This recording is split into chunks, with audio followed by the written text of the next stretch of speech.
क्या चंद्रबाबू नायडू अब मौजूदा केंद्र सरकार से बार्गेनिंग कर रहे हैं? क्या चंद्रबाबू नायडू अपना समर्थन देने के एवज में अपने लिए, अपने राज्य के लिए, अपने समर्थकों के लिए, अपने राज्य की जनता से जुड़े हुए तमाम वादों को पूरा करने के लिए केंद्र सरकार से कह रहे हैं कि लाइए, अब वक्त आ गया है देने का, क्योंकि उपराष्ट्रपति चुनाव के वक्त भी हम आपके साथ डटे रहे, क्रॉस वोटिंग नहीं की, कर देते तो शायद नतीजों पे फर्क आ जाता। हम समर्थन वापसी की बात नहीं कर रहे हैं, हम हर मुद्दे पर आपके साथ हैं, तो लाइए दे दीजिए हमारा हक। अब मांग रहे हैं तो क्या मौजूदा वक्त में मोदी सरकार चंद्रबाबू नायडू की हर मांग को मानने के लिए तैयार है? ऐसे संकेत मिल रहे हैं क्योंकि वरिष्ठ पत्रकार केपी मलिक ने लिखा, लॉयल्टी की रॉयल्टी, यानी ईमानदार हूं तो उसके एवज में मुझे कुछ चाहिए। चंद्रबाबू नायडू ने नरेंद्र मोदी सरकार से जो मांगा है उसे सुनकर आप भी हैरान हो जाएंगे। दरअसल ये हो क्या रहा है? केपी मलिक ने लिखा कि नायडू ने मोदी सरकार से मांगा केवल 25,000 करोड़ का जन्मदिन का तोहफा। वो कहते हैं कि आज प्रधानमंत्री का जन्मदिन है लेकिन तोहफा मांग रहे हैं नायडू कह रहे हैं कि मुझे 25,000 करोड़ रुपए दीजिए, या यूं कहें कि क्रॉस वोटिंग न करने की कीमत मांगी है 25,000 करोड़ रुपए। केपी मलिक कहते हैं कि वाजपेयी काल से हार्डकोर बार्गेनर की पहचान रखते हैं नायडू, इसलिए वो बार्गेनिंग पे आ गए। क्या मोदी की कमजोरियों को भुनाकर नायडू खुलेआम ब्लैकमेल पर उतर आए?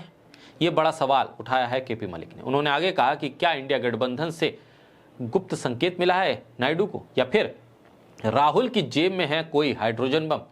क्या 75 आंकड़ा पार करते करते मोदी की राजनीति का बारूद गीला हो गया है? दरअसल सवाल कुछ जहरीले जरूर हैं, पर वक्त इन्हें और भी जहर भरा बनाने वाला है। आज का दिन कुछ खास है, ये केपी मलिक अपने ट्वीट में कह रहे हैं। चंद्रबाबू नायडू ने दरअसल 25,000 करोड़ रुपए मांग लिए और किसी और राज्य ने मांगा नहीं, ये बड़ा सवाल है। पंजाब कह रहा है कि जो आपने हमारी इस जल प्रलय के वक्त मदद की है वो नाकाफी है और पैसा दीजिए, हमारे जीएसटी का पैसा ही हमें वापस कर दीजिए। वहां से केंद्र सरकार कुछ दे नहीं रही। अब चंद्रबाबू नायडू अगर मांग रहे हैं 25,000 करोड़ रुपए, तो फिर क्या मिल जाएंगे?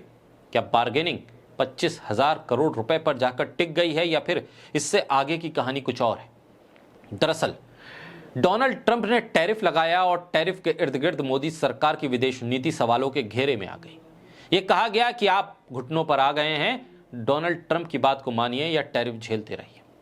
सबने कहा कि हम देश के हित में हैं, डोनाल्ड ट्रंप की नहीं सुनेंगे तो नुकसान होने लगा। और नुकसान की दस्तक सबसे पहले मोदी सरकार के समर्थन में खड़े हुए राज्य आंध्र प्रदेश को झेलनी पड़ रही है। और इसके नतीजे में चंद्रबाबू नायडू कह रहे हैं कि ठीक है, हम आपके साथ हैं। डोनाल्ड ट्रंप के साथ आपके क्या रिश्ते हैं, विदेश नीति कहां कमजोर हुई, हम नहीं उस पछड़े में पड़ना चाहते, लेकिन उसकी वजह से जो हमारे राज्य को 25,000 करोड़ का नुकसान हुआ है वो आप भरेंगे।